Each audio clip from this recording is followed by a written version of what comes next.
I'll explain the overhaul procedure of the fuel injection pump. Handle the fuel injection pump with care because it has been made precisely in order to display a combustion and governor performance.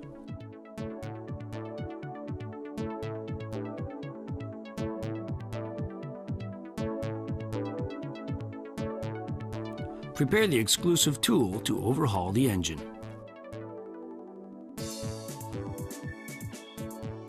First, remove the related pipes and components.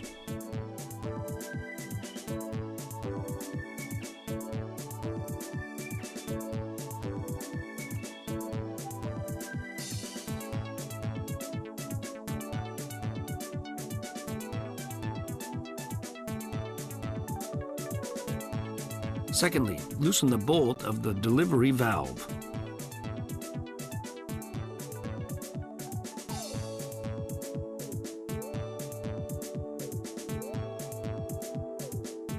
Next, loosen the fuel injection pump nut with the dedicated socket wrench and remove the pump.